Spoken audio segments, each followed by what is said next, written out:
नमस्कार दोस्तों, स्वागत है आपका स्टडी फॉर सिविल सर्विसेज में। वीडियो को पूरा देखिए। कोई भी आपका फीडबैक है, कोई सजेशन है, तुरंत वीडियो में कमेंट करके जरूर बताइए। अच्छा लगे तो वीडियो लाइक जरूर कर लीजिए और ऐसे वीडियो लगातार फ्री में पाने के लिए चैनल को तुरंत सब्सक्राइब कर लीजिए और बेल आइकन को जरूर टैप कर लीजिए ताकि आगे भी सारे वीडियो आपको मिलते रहे। यूट्यूब में फॉलो करते हैं तो प्लीज ये वाला फ्री टेलीग्राम चैनल जरूर ज्वाइन कर लीजिएगा। सारे नोटिफिकेशन, सारे अपडेट यहीं पे आते हैं, ध्यान रखिएगा। स्टडी फॉर सिविल सर्विसेज का कोई भी पेड ग्रुप अगर आपको ज्वाइन करना है तो सिर्फ 856480530969606089786445 यही नंबर है हमारे, सिर्फ जहां पे कॉल या व्हाट्सएप कर सकते हैं।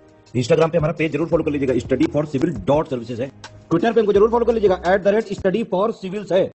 नमस्कार दोस्तों, स्वागत करता हूं मैं आप सभी का आपके अपने channel study for civil services में। एक लेक्चर सीरीज हम आपके साथ चला रहे हैं जहां पे यूपी पीसीएस के पुराने वर्षों के मेंस पेपर हम डिस्कस कर रहे थे। आज हम वर्ष 2020 के GS4 का डिस्कशन अपना कंटिन्यू करेंगे। हम लोग कुछ सवाल पे पहले ही चर्चा कर चुके हैं, उसके आगे के सवाल पे चर्चा हम लोग अपने आज के लेक्चर में करेंगे। तो दोस्तों, शुरू करने से पहले एक सूचना देना चाहता हूं। अगर आपको हमारा पेड ग्रुप ज्वाइन करना हो जहां पे क्वालिटी कंटेंट मिलता है तो आप इससे संबंधित कोई भी इन्फॉर्मेशन के लिए इन दिए गए दो में से किसी भी नंबर पे हमसे संपर्क कर सकते हैं। दोस्तों, जो आज का पहला सवाल है वो है पब्लिक सर्वेंट के बारे में। पूछा गया है कि क्या समझते हैं आप इस टर्म से, यानी पब्लिक सर्वेंट या फिर लोक सेवक शब्द से आप क्या समझते हैं। फिर पूछा गया है लोक सेवा के लिए आवश्यक रूप से किस प्रकार की अभिक्षमता का होना विचारणीय है। इसकी आपको विवेचना करनी है, यानी किस प्रकार का एप्टीट्यूड आपको चाहिए होगा सिविल सर्विसेज में। तो दोस्तों, क्योंकि यहाँ पे पूछा ही गया है पब्लिक सर्वेंट क्या होता है, तो आप अपना उत्तर ऐसे ही शुरू करेंगे पब्लिक सर्वेंट को डिफाइन करते हुए। आप यहाँ पे लिख सकते हैं ये ऐसा व्यक्ति है जो कि राज्य के लिए काम करता है, जो कि स्टेट के लिए काम करता है। फिर आप साथ में लिख सकते हैं ये साथ में एक ऐसा व्यक्ति है जो अपने स्वयं के हितों से पहले जनता के हितों के बारे में सोचता है, जन कल्याण के बारे में सोचता है। इसका जो मेन फोकस रहता है या फिर इसका जो केंद्र बिंदु रहता है वो ये रहता है कि जन भागीदारी को बढ़ाया जाए, अलग अलग प्रोसेसेस में किस प्रकार से कंसल्टेशन को बेहतर किया जा सके।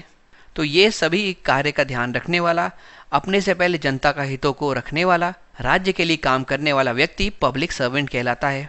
फिर दोस्तों, आगे आप एप्टीट्यूड को डिफाइन कर सकते हैं कि आखिर एप्टीट्यूड क्या होता है। तो इसमें आप लिखेंगे कि जो सीखने की क्षमता होती है, या फिर अगर दूसरे शब्दों में कहूँ दोस्तों तो इसको आप कह सकते हैं नेचुरल एबिलिटी टू लर्न। अगर जो भी सीखने की क्षमता है व्यक्ति में, जो नेचुरल एबिलिटी है कुछ सीखने की, लर्न करने की, उसको हम लोग एप्टीट्यूड कहते हैं। जैसे कि कई लोगों को म्यूज़िक में इंटरेस्ट होता है तो उसकी नेचुरल एबिलिटी होती है कि आप उसको कुछ भी म्यूज़िक का इंस्ट्रूमेंट सिखाएंगे, गाना सिखाएंगे तो बहुत जल्दी से वो पकड़ लेता है। उसके अलावा कई लोगों को लैंग्वेजेस सीखने में इंटरेस्ट होता है, तो उनको आप पूछेंगे तो उनको कई सारी लैंग्वेजेस का ज्ञान होता है और वह लगातार कुछ ना कुछ सीखते रहते हैं। तो ये जो फैक्टर है जो आप में इस ललक को जगाता है, जो आपके अंदर इस ज़ील को जगाता है, उसको ही एप्टीट्यूड कहते हैं। अब दोस्तों, एप्टीट्यूड भी दो टाइप का हो सकता है भाई। एक हो सकता है फिजिकल एप्टीट्यूड और एक हो सकता है मेंटल एप्टीट्यूड। अब फिजिकल एप्टीट्यूड मतलब आपका स्टैमिना कितना है, आपकी हाइट कितनी है। बेसिकली जैसे एग्जांपल के तौर पे आप देखेंगे जो भी आर्म्ड फोर्सेज में जाने के लिए आपको चीज़ें चाहिए कि भाई आपका चेस्ट इतना होना चाहिए, आपकी हाइट इतनी होनी चाहिए, आपका वेट इतना होना चाहिए, तो ये सब आते हैं आपके फिजिकल एप्टीट्यूड में। और मेंटल एप्टीट्यूड आपके इंटेलिजेंस क्वेश्चन को डिफाइन करता है। ये आपके साइकोलॉजिकल या फिर कॉग्निटिव प्रोसेस से संबंधित होता है, या आसान भाषा में कहूँ तो ये आपके मानसिक विकास से संबंधित होता है। ये जो मेंटल आपका एप्टीट्यूड है ये मोस्टली हर एक फील्ड में आपको ज़रूरत पड़ती है, इसकी हर एक फील्ड में आपको चाहिए होता है। कई बार यही मेंटल एप्टीट्यूड मूल्यों पे भी बेस्ड होता है। जैसे कि कोई व्यक्ति ऑनेस्ट है तो उसका मेंटल एप्टीट्यूड उसको मदद करेगा हर एक क्षेत्र में ऑनेस्ट रहने के लिए। तो दोस्तों, यहाँ पे आप ये लिख सकते हैं। फिर बारी आती है अपने क्वेश्चन की दूसरे भाग की। इसमें पूछा गया है किस प्रकार से जो एप्टीट्यूड है वो सिविल सर्विसेज में मदद कर सकता है। तो दोस्तों, आप इस प्रकार से लिख सकते हैं कि भाई सिविल सर्विसेज में सिर्फ नॉलेज या स्किल्स पे कुछ नहीं चलता। आपको नॉलेज और स्किल्स के अलावा एथिक्स की भी ज़रूरत होती है, उसके अलावा आपको वैल्यूज़ की भी ज़रूरत होती है, और इन दोनों के डेवलपमेंट में काफ़ी हद तक आपके एप्टीट्यूड आपकी मदद करता है। उसके अलावा दोस्तों, सिविल सर्विसेज में होता यह है कि जो सिविल सर्वेंट होता है उसको कुछ ना कुछ अच्छा करना पड़ता है सोसाइटी के लिए। इनफैक्ट उसका कर्तव्य ही यह है कि समाज के प्रति वो समर्पित रहे, वो अच्छी अच्छी कल्याणकारी नीतियाँ लागू करे जिससे कि मैक्सिमम लोगों का बेनिफिट हो सके। तो ऐसी परिस्थिति में उसको एप्टीट्यूड मदद करता है कि एक्चुअल वहाँ पे क्या समस्याएं हैं, लोगों की क्या नीड्स हैं, ये चीज़ समझने में, लोगों को एक्चुअल किस चीज़ से समस्या है ये समझने में जो ये एप्टीट्यूड है ये उसकी मदद करता है। तो दोस्तों इस प्रकार से आप अपना उत्तर बना सकते हैं। अब हम एक बार देख लेते हैं हमने किस प्रकार यहाँ पे उत्तर लिखा है। सबसे पहले पब्लिक सर्वेंट की डेफिनेशन लिख दी है, एक लोक सेवक की डेफिनेशन लिख दी है। ये वह व्यक्ति होता है जो राज्य के लिए कार्य करता है और उसकी प्राथमिक जिम्मेदारी ये होती है कि जनता का और समाज का कल्याण करना है। एक लोक सेवक अपने हितों से पहले जनता के हितों को रखता है, वो उनको प्राथमिकता देता है। ये प्रयास करता है कि किस प्रकार से जनता का पार्टिसिपेशन बढ़ाया जा सके, किस प्रकार से हर एक प्रक्रिया में, हर एक प्रोसेस में कंसल्टेशन या फिर परामर्श को बढ़ाया जा सके। उसके अलावा जो भी जनहित में अभिव्यक्तियां उभर रही हैं, लोक सेवक अपने आप को समर्पित करता है उनको समझने के लिए और उनके अनुसार कार्य करने के लिए। उसके अलावा दोस्तों एक लोक सेवक क्या करता है, लोकतांत्रिक रूप से चुनी गई सरकार को सहायता प्रदान करता है जिससे कि वह जनहित में कार्य कर सके। तो यहाँ तक आपने समझा है पब्लिक सर्वेंट आखिर होता क्या है, क्या क्या उसके कार्य होते हैं, क्या उसकी कैरेक्टरिस्टिक्स होती हैं, क्या उसे करना होता है। अब हम अभिक्षमता के बारे में बात करते हैं कि एप्टीट्यूड क्या होता है। दोस्तों ये ऐसे नेचुरल ट्रेड्स हैं जो कि हमारी कैपेसिटी को दर्शाते हैं कुछ भी सीखने की। जैसे कि मैंने आपको उदाहरण दिया था, कई लोगों को म्यूजिक में दिलचस्पी होती है तो बहुत जल्दी से म्यूजिक को पकड़ लेते हैं, म्यूजिक सीख लेते हैं। तो उनको जो एप्टीट्यूड है यही उनको म्यूजिक के प्रति झुकाव दिलाता है। कई लोगों के पास ऐसा एप्टीट्यूड होता है कि वो एडमिनिस्ट्रेटिव ड्यूटीज़ बहुत अच्छे से कर लेते हैं, उसमें जो जो नई चुनौतियाँ आती हैं उनसे कुछ सीख लेते हैं। तो ये भी उसका एप्टीट्यूड ही है जो उससे करवाता है। बेसिकली एप्टीट्यूड है क्या, नेचुरल एबिलिटी है जिससे आप कुछ भी कर सकते हैं, यानी natural ability to do something, या फिर आपकी सीखने की क्षमता है। जैसे मैंने बताया ये फिजिकल भी होती है और मेंटल भी होती है। अब इसको अगर हम दो भागों में डिवाइड करेंगे तो दोस्तों फिजिकल तो होती है जो आपको आर्म्ड फोर्सेज में ज़रूरत होती है, मैंने एग्जाम्पल के तौर पे बताया था। इसमें स्टैमिना काउंट हो जाएगा, इसमें आपकी हाइट काउंट हो जाएगी, आपके चेस्ट की कितनी विड्थ है ये काउंट हो जाएगी। जो जो चीज़ें आर्म्ड फोर्सेज में जाने के लिए ज़रूरी होती हैं, आसान भाषा में आप उसको समझ सकते हैं कि वो आपका फिजिकल एप्टीट्यूड है। अब जो मेंटल एप्टीट्यूड होता है या फिर जो मानसिक अभिक्षमताएं होती हैं वो आपको सिचुएशन को परखने, उससे कुछ ना कुछ सीखने के लिए प्रेरित करती है। अब दोस्तों आमतौर पर हम इसको कंफ्यूज कर सकते हैं नॉलेज के साथ कि भाई नॉलेज भी तो हो कि हमने कुछ सीखा है और एप्टीट्यूड है सीखने की हमारी जो लालसा है, जो ललक है। लेकिन इसमें डिफरेंस है, नॉलेज आप अक्वायर करते हैं बाद में, एप्टीट्यूड आपके अंदर होता है। और एप्टीट्यूड है तभी आप किसी प्रकार की नॉलेज एक्वायर कर पा रहे हैं क्योंकि आपके अंदर वो क्षमता है कि आप कुछ चीज़ सीख पाएँ, उसके प्रति आपके अंदर क्यूरियोसिटी है। तो जो एप्टीट्यूड है वो पहले आता है, नॉलेज उसके बाद आती है। जनरली इसके दो प्रकार होते हैं जो मैंने आपसे डिस्कस किया, एक तो शारीरिक अभिक्षमता है और एक मानसिक अभिक्षमता है। जो शारीरिक अभिक्षमता है इससे हम लोग फिटनेस को जनरली डिफाइन करते हैं कि भाई कोई भी व्यक्ति अपने कर्तव्यों को प्रभावी ढंग से अगर पूरा कर पा रहा है तो वो शारीरिक रूप से बेहतर अभिक्षमता लिए हुए है। ये भाई उन सेवाओं के लिए ज़्यादा लागू होता है जहाँ पे आपको फील्ड वर्क करना होता है, जहाँ पे आपका फिजिकल वर्क ज़्यादा होता है, वहाँ पे दोस्तों इस प्रकार की अभिक्षमता लागू होती है।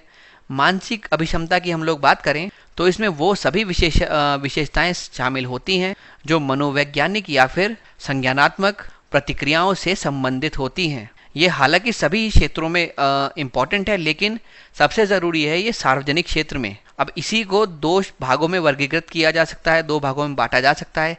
एक तो है सामान्य संज्ञानात्मक क्षमता, ये बेसिकली एक फंडामेंटल कॉग्निटिव एबिलिटी है जो हर एक टास्क करने के लिए, हर एक इंटेलेक्चुअल टास्क करने के लिए आपको ज़रूरी है, आपको चाहिए होगी। फिर एक है अप्रोप्रिएट वैल्यू सिस्टम या फिर उपयुक्त मूल्य प्रणाली। ये इसमें जो वैल्यू सिस्टम है उससे संबंधित जो जो एप्टीट्यूड की चीज़ें हैं वो सब इसमें इंक्लूडेड हैं, जैसे कि empathy, objectivity, impartiality, dedication, compassion. ये चाहिए होता है कोई जॉब अगर आपको एफिशिएंटली करना है, बेहतर दक्षता उसमें अगर आपको हासिल करनी है, अगर आपको प्रभावी ढंग से करना है तो आपको ये चाहिए होगी। अब दोस्तों हम चलते हैं अपने अगले प्रश्न की तरफ। यहाँ पे हमको डिफरेंस बताना है, दो अलग अलग पार्ट्स में ही क्वेश्चन है। सबसे पहले आपको टॉलरेंस और कंपैशन के बीच में डिफरेंस बताना है, फिर आपको एटीट्यूड और एप्टीट्यूड के बीच में डिफरेंस बताना है, यानी सहिष्णुता और सहानुभूति के बीच में आपको डिफरेंस बताना है, फिर अभिवृत्ति और अभिक्षमता के बीच में डिफरेंस बताना है। अब ये डिफरेंशिएट टाइप का क्वेश्चन है, इसमें आपको विभेद करना है। दो अलग अलग इसके भाग हैं, दोनों भागों में आप दोनों ही पदों को परिभाषित करते हुए इसका उत्तर शुरू कर सकते हैं। फिर दोनों पदों में अंतर को स्पष्ट करें, अपनी स्थिति को मजबूत करने के लिए कुछ उदाहरण का यहाँ पे आप प्रयोग करें। अब दोस्तों अगर हम लोग सबसे पहले टॉलरेंस और कंपैशन को डिफरेंशिएट करते हैं तो देखिए बात यह है कि जो भी पब्लिक सर्विसेज होती हैं उसमें काफ़ी सारे स्टैंडर्ड्स, काफ़ी मानक होते हैं जो हमको फॉलो करने पड़ते हैं। कई सारे मूल्य होते हैं जो हमको विकसित करने पड़ते हैं। भाई उन दोनों में से ही टॉलरेंस और कंपैशन आता है। टॉलरेंस क्या है कि आप अलग अलग विचारों के अंतर की रिस्पेक्ट करते हैं। विभिन्न विचार, विभिन्न दृष्टिकोण जो हैं उनको आप बेहतर रूप से एक्सेप्ट करते हैं। और दोस्तों भारत जैसे देश के लिए जहाँ पे सांस्कृतिक विविधता है, परंपराएं अलग अलग हैं, इतने धर्म आपको मिलेंगे, इतने सारे ओपिनियंस मिलेंगे, उस देश के लिए टॉलरेंस बहुत ज़रूरी है। और अगर सिविल सर्वेंट के रिस्पेक्ट में बात करें दोस्तों तो उसको हर रोज़ जाने कितनी समस्याओं का सामना करना पड़ता है, अलग अलग ओपिनियन, अलग अलग व्यूज़ का सामना करना पड़ता है। अगर कोई पॉलिसी मेकिंग की बात है तो उसमें भी 10 लोगों की उसको बात सुननी पड़ती है। तो उसके लिए तो टॉलरेंस बहुत ज़रूरी है, क्योंकि अगर कोई सिविल सर्वेंट ईगोइस्टिक होगा, वो टॉलरेंट नहीं होगा, तो वह सिर्फ अपने ही विचार को मान्यता देगा। बाकी अगर चार तरफ से कोई अलग अलग विचार आ रहे हों वो उनको सुनेगा भी नहीं। फिर दोस्तों ये जो टॉलरेंस है ये हमको फीडबैक लेने की क्षमता देता है कि भाई अगर हमने कुछ कार्य किया है लेकिन उसमें कोई कमी रह गई है तो जनता हमको वापस फीडबैक देगी, या भले ही वो अच्छा है तो भी फीडबैक देगी। फीडबैक जो है पॉजिटिव हो सकता है या नेगेटिव हो सकता है। पर अगर आप टॉलरेंट हैं तो दोनों ही प्रकार के फीडबैक को आप आराम से पॉजिटिवली ही लेंगे, कंस्ट्रक्टिव तरीके से लेंगे, रचनात्मक तरीके से लेंगे और उसके ऊपर कार्य करके अगली बार और बेहतर कार्य करेंगे। तो टॉलरेंस इसीलिए बहुत ज़रूरी है हर एक फील्ड में, और इनफैक्ट पब्लिक सर्विसेज में तो बहुत ही ज़रूरी है। साथ में ये मदद करता है क्विक और इंटेलिजेंट एक्शन लेने में। भाई बात यह है जब हमारे अंदर डिफरेंस ऑफ ओपिनियन की रिस्पेक्ट आ जाएगी, हम इस बात को एक्नॉलेज कर लेंगे कि भाई डिफरेंस ऑफ ओपिनियन एग्जिस्ट करते हैं। लोगों के विचारों में, उनकी राय में, उनके ओपिनियन में डिफरेंसेस हो सकते हैं, उनके मतों में डिफरेंस हो सकते हैं। तो आप ये समझिए कि हमको ये नहीं लगेगा कि यार इसने मेरी बात कैसे काट दी, इसने मेरी बात के खिलाफ कैसे बोल दिया। और अगर आप इस सब मामले में नहीं फंसेंगे तो आप निर्णय लेने के लिए क्लियर माइंड में होंगे और आप बहुत क्विकली बहुत अच्छा डिसीजन ले पाएंगे। और साथ ही जब मैं एज अ पब्लिक सर्वेंट ये समझता हूँ कि कोई व्यक्ति डिफरेंस ऑफ ओपिनियन की रिस्पेक्ट कर सकता है, यानी वो लोगों से बेहतर तरीके से संवाद कर सकता है। क्योंकि संवाद के दौरान कई लोग ऐसे आएंगे जो आपके ओपिनियन को बिल्कुल नकार देंगे कि भाई आप तो गलत बोल रहे हैं।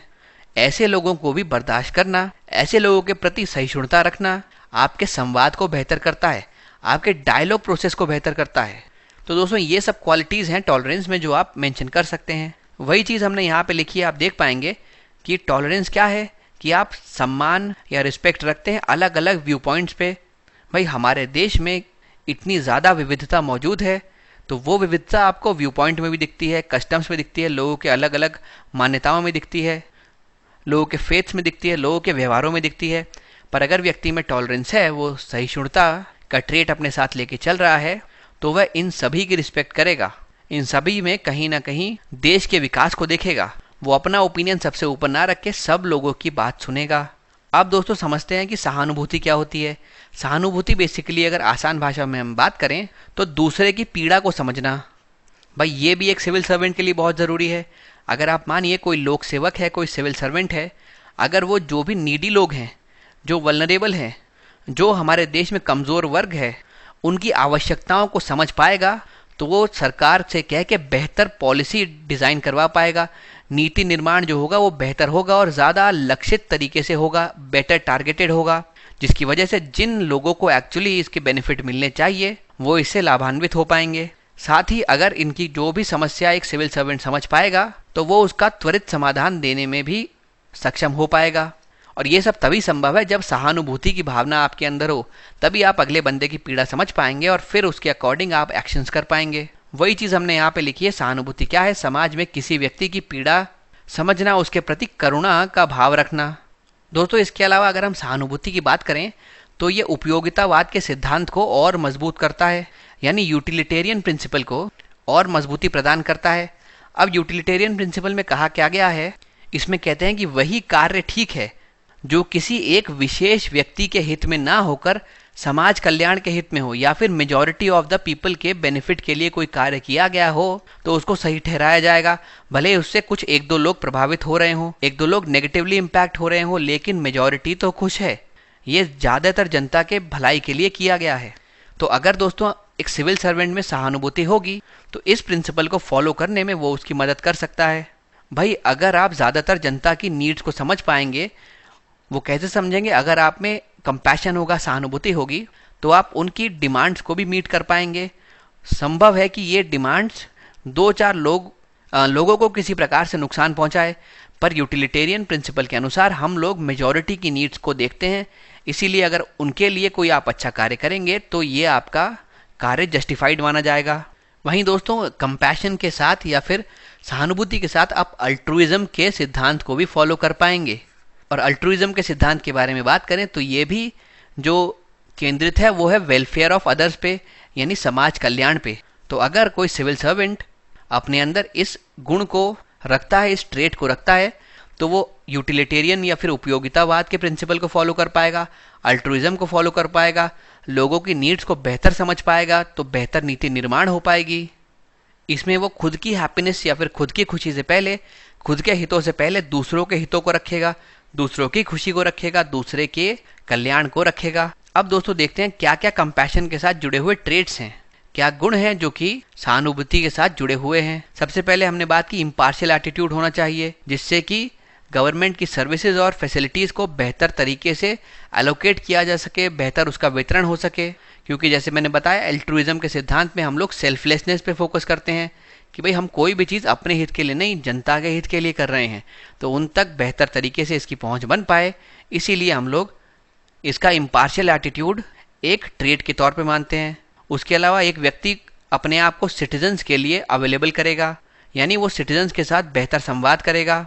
तो संवाद बेहतर करने के लिए व्यक्ति में कंपैशन, उसमें सहानुभूति की ज़रूरत है। जैसे हमने बात की वल्नरेबल और अंडर प्रिविलेज सेगमेंट जो हैं सोसाइटी के, कमज़ोर और वंचित वर्ग हैं, उनकी ज़रूरतों को बेहतर तरीके से समझ पाएगा। अगर वंचित व्यक्तियों के लिए कोई सकारात्मक कार्रवाई की गई है तो उसका सम्मान कर पाएगा, उसमें अगर खुद कुछ योगदान दे सकता है तो वो भी देगा। सामाजिक समस्याएं जो हमारे समाज में व्याप्त हैं उनको दूर करने के लिए त्वरित समाधान लाने की कोशिश करेगा, उसको भी लक्षित रखने की कोशिश करेगा कि जिसके लिए वो समस्याएं ज़्यादा दुखदायक हैं उसको पहले उसका समाधान कराया जा सके। क्योंकि आप में एम्पैथी है, आप में माफ़ कीजिएगा, आप में कंपैशन है, आप में सहानुभूति है, तो जो किसी एक समस्या से पीड़ित हो रहा होगा आप उसके दुख दर्द को समझ पाएंगे और उसका सबसे पहले आप भला करने के बारे में सोचेंगे। फिर दोस्तों यहाँ पे व्यक्तियों की आवश्यकताओं और अपेक्षाओं को बेहतर तरीके से पहचान पाएंगे। अब आप इसमें एग्जाम्पल के तौर पे लिख सकते हैं कि कोविड-19 के दौरान किस तरीके से सिविल एम्प्लॉयज़ ने कंपैशन दिखाया था, सहानुभूति दिखाई थी सिटीजन्स के साथ डील करते हुए। उस समय इतने सारे पेशेंट्स थे लेकिन ये लोग पीछे नहीं हटे, इन्होंने आगे बढ़ के बहुत सारी जान बचाई थी, कितने लोगों को ट्रीट किया था, तो वो इनका कंपैशन था। वरना अगर ये लोग भी बोलते कि नहीं नहीं ये बीमारी हमको भी लग जाएगी तो फिर कैसे चलता, कैसे हमारे देश में जो बीमारी इतने भयंकर रूप से फैली हुई थी वो कंट्रोल में हो पाती। तो आप एग्जाम्पल के तौर पे इनके द्वारा दिखाए गए कंपैशन के बारे में लिख सकते हैं। फिर दोस्तों हम लोग टॉलरेंस की बात करते हैं। जैसे मैंने बताया टॉलरेंस का तात्पर्य है कि बहुत सारे अगर ओपिनियन हैं तो आपका ओपिनियन भी ठीक है लेकिन इनके भी ओपिनियन ठीक है, यानी दूसरों के ओपिनियन को इज्जत देना, रिस्पेक्ट करना, सम्मान देना टॉलरेंस में आता है। या फिर तब आप सहिष्णुता के सिद्धांत पर सही तरीके से चल पाएंगे जब आप सभी के ओपिनियंस को प्रॉपर इज्जत, प्रॉपर सम्मान दे पाएंगे। ये मदद करता है नेचुरल राइट्स को प्रोटेक्ट करने में, जैसे कि human right, democracy, multiculturalism, pluralism. क्योंकि भाई जब आप बाकी लोगों के मतों को, उनके ओपिनियंस को समझ पाएंगे, उनकी इज्जत कर पाएंगे तो अपने आप डेमोक्रेसी जो है वो और ज़्यादा मजबूत हो पाएगी। इससे आप में कई सारी क्वालिटीज़ डेवलप होती हैं, जैसे कि आप बाकी लोगों की इज्जत करने लगते हैं, नॉलेज डेवलप होती है, एक ओपननेस डेवलप होती है कि आप खुले दिमाग से सोच सकते हैं और सबके ओपिनियन देख के जो सबसे बेहतर होगा उसको फाइनली इम्प्लीमेंट कर सकते हैं। इससे लोगों के बीच में कम्युनिकेशन बढ़ जाती है। हमने पहले ही पढ़ा था कि डायलॉग को बढ़ाने में कैसे ये इंपॉर्टेंट योगदान निभाता है। उसके अलावा जो संविधान में प्रिंसिपल्स दिए गए हैं जैसे कि फंडामेंटल राइट से संबंधित, ये उनको डिफेंड करने में मदद करता है, उनका ये बचाव करता है और उनको और बेहतर तरीके से इम्प्लीमेंट करने में भी मदद करता है। ये हमें कट्टरता से बचाता है, जीनोफोबिया, होमोफोबिया प्रकार के जो फोबियाज है उनसे भी हमको बचाता है। ये दूसरों के बीच में डराने धमकाने की प्रवृत्ति को, उनकी मजबूरी का फ़ायदा उठाने की प्रवृत्ति को, उनके उत्पीड़न की प्रवृत्ति को रोकता है और ये लोगों में आपको लोकप्रिय बनाता है, लोग आपको अपनाने लगते हैं, वो आपको अपना मानने लगते हैं। अब दोस्तों यहाँ पे एग्जाम्पल के तौर पे आप डॉक्टर एपीजे अब्दुल कलाम की बात कर सकते हैं कि उनका जो टॉलरेंट एटीट्यूड था, जो सहिष्णुता थी उनमें, उसकी वजह से समाज के विभिन्न वर्गों से उनको बहुत स्नेह मिला था। इनफैक्ट लोग उनसे इतना प्यार करते थे कि उनको आमतौर पर पीपल्स प्रेसिडेंट कहा जाता था। तो देखिए टॉलरेंस आपको कितना ज़्यादा लोकप्रिय बना सकती है, कितना लोगों के दिलों में आपके लिए जगह बना सकती है। फिर दोस्तों हम चलते हैं अपने दूसरे भाग पे। एटीट्यूड और एप्टीट्यूड के बीच में आपको यहाँ डिफरेंस करना है। तो दोस्तों पहले हम लोग देखते हैं एप्टीट्यूड क्या है। हमने पीछे देखा था किसी भी व्यक्ति की जो इनेट कैपेबिलिटी होती है कुछ समझने की, कुछ सीखने की, उसको हम लोग एप्टीट्यूड कहते हैं या भी अभिक्षमता कहते हैं। ये डेवलप नहीं की जाती, ये किसी व्यक्ति के अंदर बसी होती है, यह उसके अंदर जन्मजात क्षमता होती है। ये एक ऐसी नेचुरल एबिलिटी है जो आपको अलग अलग फील्ड्स में आगे बढ़ने में मदद कर सकती है। किसी को अगर म्यूज़िक पसंद है और उसका जो एप्टीट्यूड है वो उसको म्यूज़िक की तरफ ले जाता है तो वो म्यूज़िक सीख जाएगा बहुत जल्दी से। वहीं पे अगर किसी को, मैंने अब ये एग्जांपल दिया, लैंग्वेजेस सीखना पसंद है तो उसका एप्टीट्यूड उसको लैंग्वेजेस सीखने के प्रति प्रेरित करेगा और जल्दी जल्दी वो बहुत सारी लैंग्वेज सीख पाएगा। साथ ही उसे ये सीखने में भी मज़ा आएगा और वो ज़्यादा समय तक रिटेन कर पाएगा। तो जो आपकी सीखने की ये क्षमता है इसको आप लोग एप्टीट्यूड कहते हैं। वही लैंग्वेज वाला एग्जाम्पल हमने यहाँ लिखा, आप लिख सकते हैं।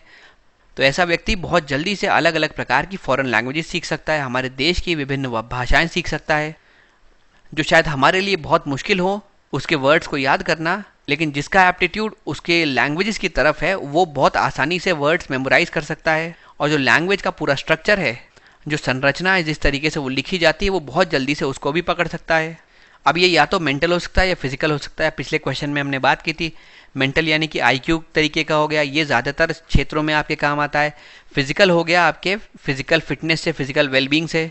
ये दोस्तों ज़्यादातर उन क्षेत्रों में चाहिए होता है जहाँ पे फील्ड वर्क अधिक होता है। अब अलग अलग प्रकार के एप्टीट्यूड्स देखे गए हैं यहाँ पे, mechanical, linguistic, artistic, organisational, physical आदि।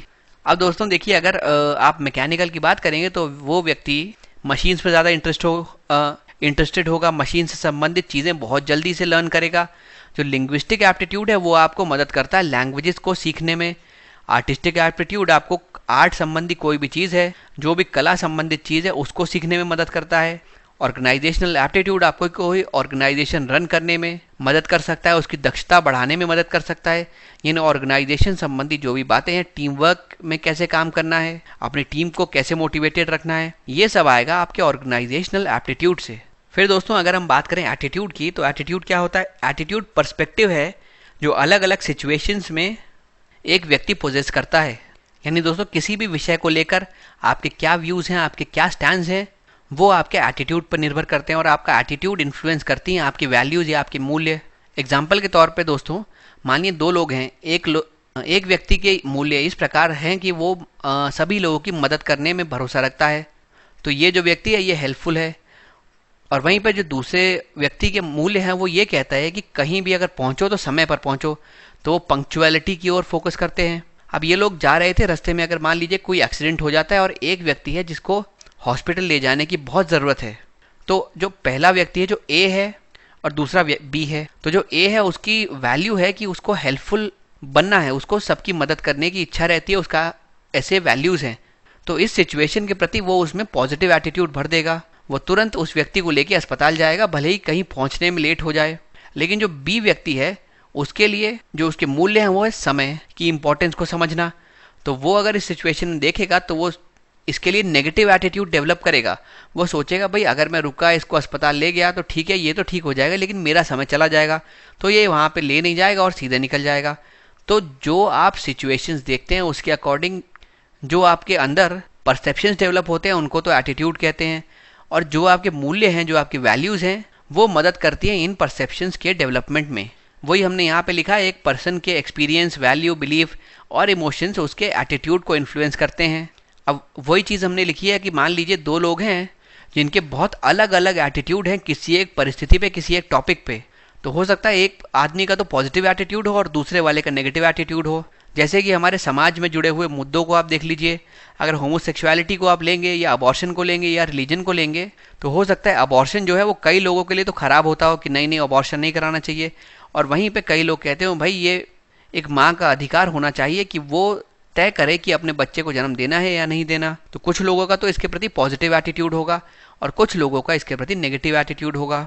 वहीं पे अगर होमोसेक्सुअलिटी को देखेंगे आप, तो कई लोगों में जिनमें डिस्क्रिमिनेशन वाली वैल्यूज़ होंगी वो तो इसको नेगेटिव एटीट्यूड लेके देखेंगे कि भाई ये सब हमारे चलेगा नहीं, और फिर ये लोग जितने भी होमोसेक्सुअल्स आएंगे उनके साथ डिस्क्रिमिनेशन करेंगे, भेदभाव करेंगे। वहीं पे कोई दूसरे लोग हैं जो सोचेंगे कि सोसाइटी में विविधता तो है और वो रिस्पेक्ट करते हो कि अलग अलग प्रकार के अलग अलग सोच के लोग एक साथ आ सकते हैं, वो एकजुटता में भरोसा रखते हो, तो वो यहाँ पे इस सिचुएशन के लिए पॉजिटिव एटीट्यूड रखेंगे, वो इनको डिस्क्रिमिनेट नहीं करेंगे।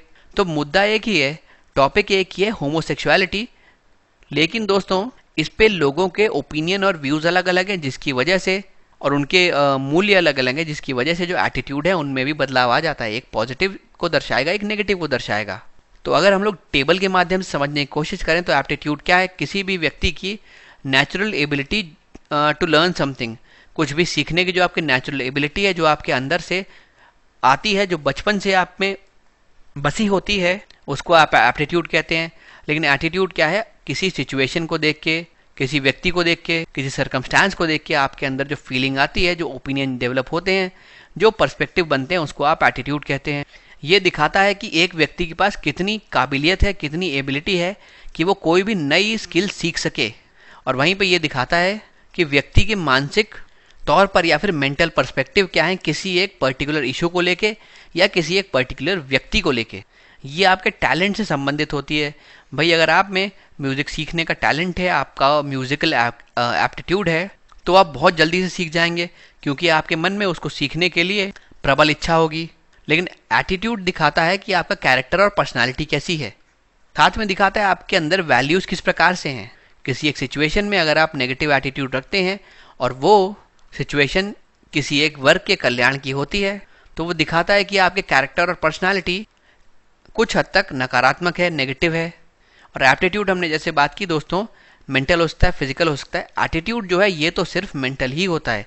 ये आपका क्या परसेप्शन होता है किसी एक सिचुएशन में, उस पर डिपेंड करता है। और आपका परसेप्शन ये बनेगा कैसे? ये परसेप्शन बनेगा आपके अंदर जो वैल्यूज़ इनकलकेटेड है, जो आपके अंदर मूल्य हैं, उसके आधार पर। हम चलते हैं अपने अगले प्रश्न की तरफ। यहाँ पर भी टॉलरेंस और कंपैशन के बारे में बात की गई है। आपको याद होगा अभी कुछ ही क्वेश्चन पहले हम लोगों ने इसके बारे में बात की थी। लेकिन यहाँ पे जो क्वेश्चन है उसमें कहा गया है कि ये दोनों ही वैल्यूज़ यानी कि सहिष्णुता और करुणा वीकर सेक्शन के रिस्पेक्ट में किस तरीके से मैनिफेस्ट की जा सकती है पब्लिक सर्विसेज में। यानी कमज़ोर वर्गों के प्रति सहिष्णुता और करुणा, दो मूल्य यहाँ पे दिए हुए हैं, इनको लोक सेवा में किस प्रकार अभिव्यक्त किया जा सकता है, इसको आपको समझाना है और उपयुक्त उदाहरण भी देने हैं। अब दोस्तों हम शुरू कैसे करेंगे? जैसे हमारा नॉर्मल टेम्पलेट है, दो चीज़ों के अराउंड ये पूरा क्वेश्चन रिवॉल्व करता है, दो चीज़ों के इर्द गिर्द ये पूरा प्रश्न घूमता है। एक है सहिष्णुता और एक है करुणा।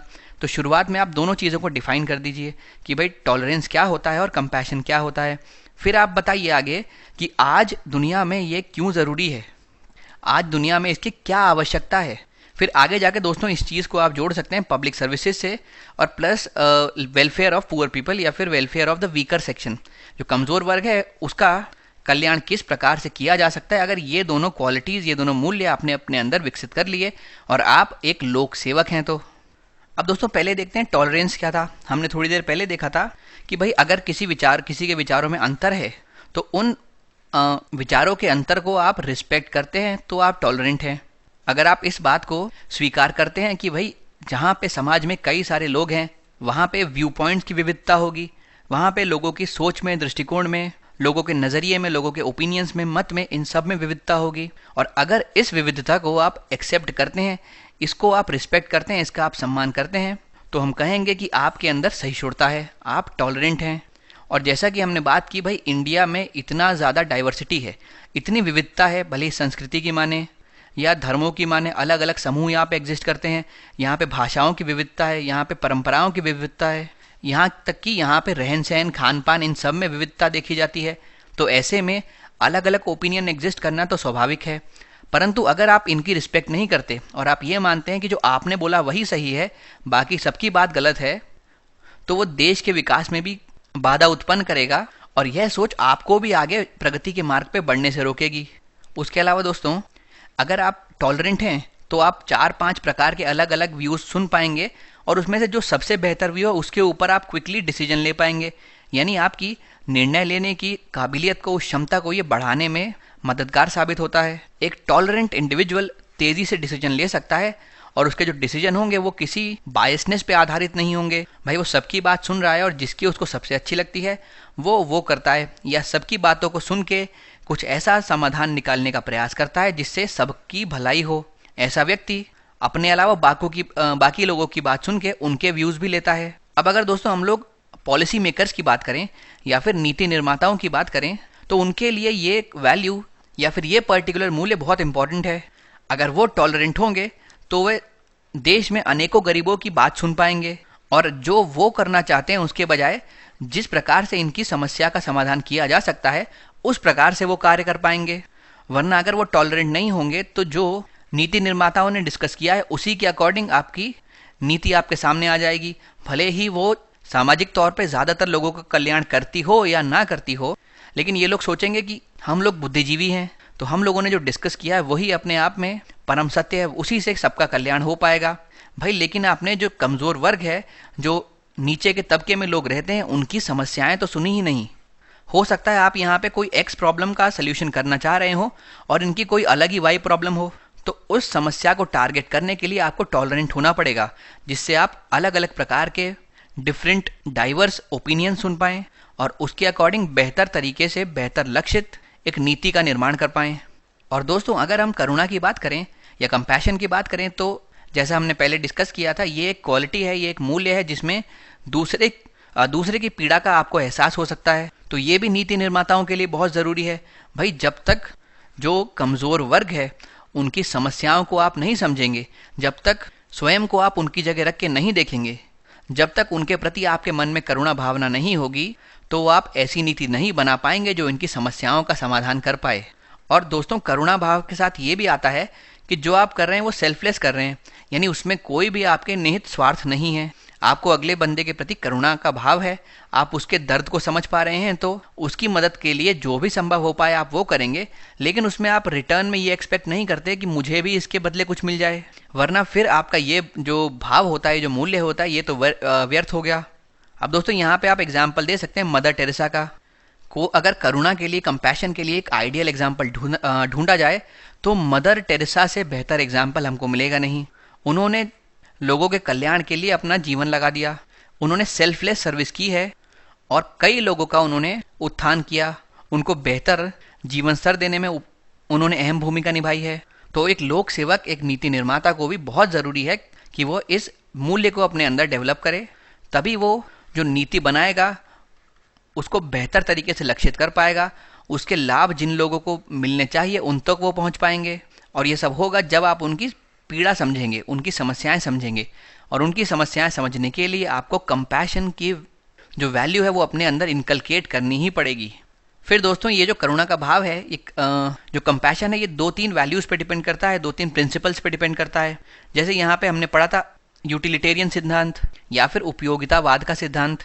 इसमें हम लोग देखते हैं कि मेजॉरिटी का कैसे भला हो रहा हो, भले ही हमारे किसी एक्शन से 1-2 माइनॉरिटी में लोग प्रभावित हो रहे हों नकारात्मक रूप में, लेकिन अगर कोई चीज़ मेजॉरिटी का भला कर रही है तो हम उसी दिशा में काम करेंगे। तो वही बात है, अगर आप मेजॉरिटी ऑफ द सेक्शंस की पीड़ा को समझ पाते हैं तो आप उसी अनुसार नीति अपनी बनाएंगे, उसी अनुसार सभी नीतियों का कार्यान्वयन होगा। भले ही उससे कुछ एक बेहतर वर्ग के लोग, आर्थिक तौर पर समृद्ध लोगों को नुकसान हो रहा हो, लेकिन अगर वो गरीब लोगों का कल्याण कर रहा है, हमारे देश के कमज़ोर वर्गों का कल्याण कर रहा है, तो ये जो कंपैशन है ये आपको उसी दिशा में आगे बढ़ने को प्रोत्साहित करेगा। साथ ही जो हमने ये सेल्फलेस वाली बात की दोस्तों, इसके कारण यहाँ पे अल्ट्रुइज्म का प्रिंसिपल भी फॉलो होता है, जो बेसिकली बात यही करता है कि आपको सेल्फलेस सर्विस करनी है।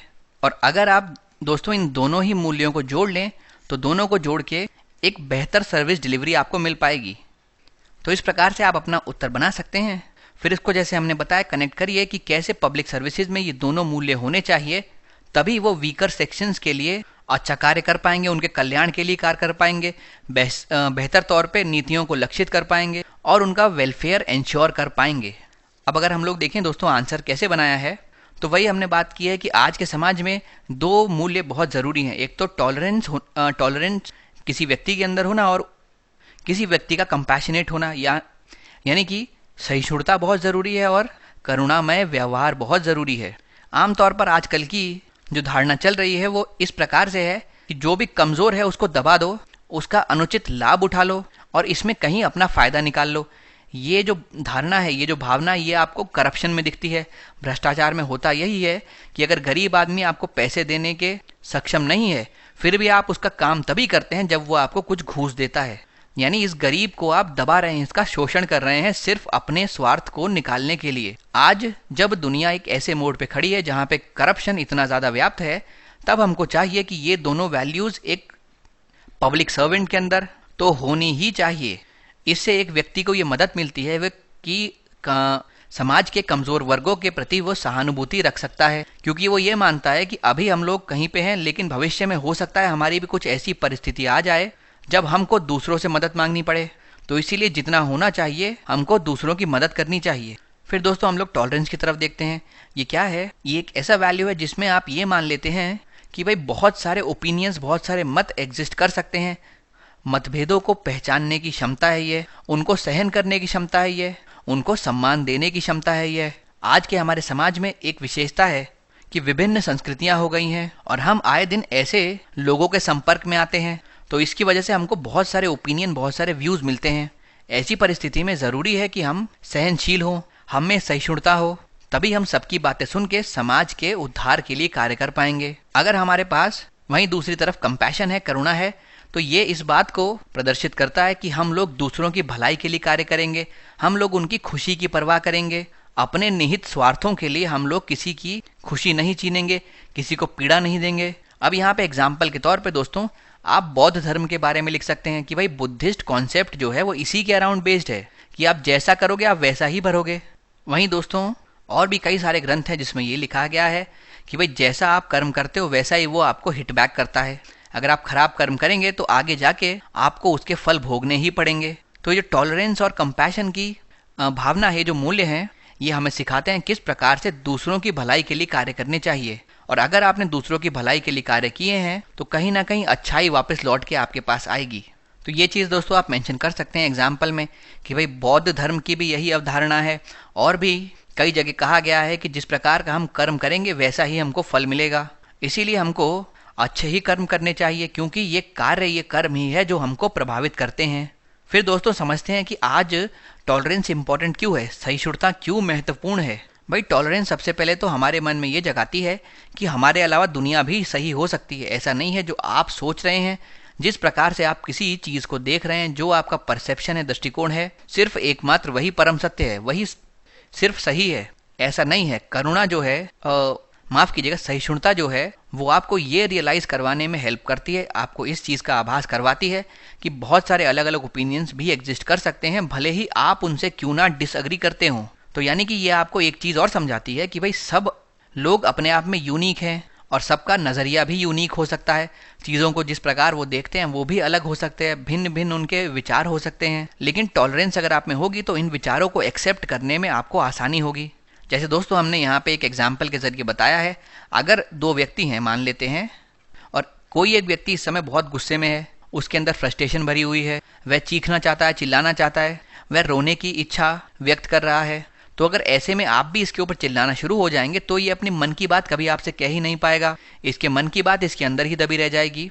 लेकिन वहीं पे अगर ऐसा सिनेरियो होता है कि आप सहिष्णुता अपने अंदर लिए हुए हैं, आप इसकी बातों को टॉलरेट कर रहे हैं, इसके व्यवहार को टॉलरेट कर रहे हैं, तो आने वाले समय में एक बार ये अपना गुस्सा निकाल के या अपने अंदर जो भावनाएं हैं वो व्यक्त करके नॉर्मल हो जाएगा, फिर आप उससे आराम से बात कर सकते हैं। तो इस प्रकार से दोस्तों ये जो कंडीशन है ये एक सल्यूशन की तरफ आपको ले जाती है, यानी समाधान कैसे निकालेंगे ये उस तरफ ले जाती है।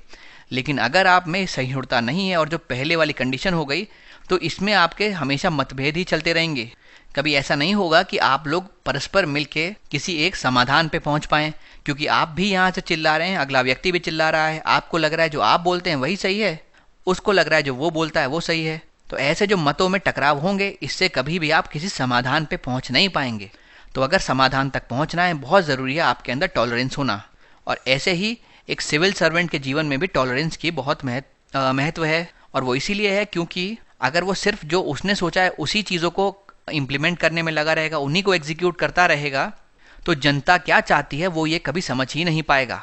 फिर दोस्तों कंपैशन के बारे में आपने देखा कि किसी दूसरे व्यक्ति की पीड़ा को समझना कंपैशन कहलाता है। आमतौर पर देखा जाता है कि जो लोग भी हृदय से अच्छे होते हैं, उनके मन की भावनाएं स्पष्ट होती हैं, उनमें कंपैशन होता ही है।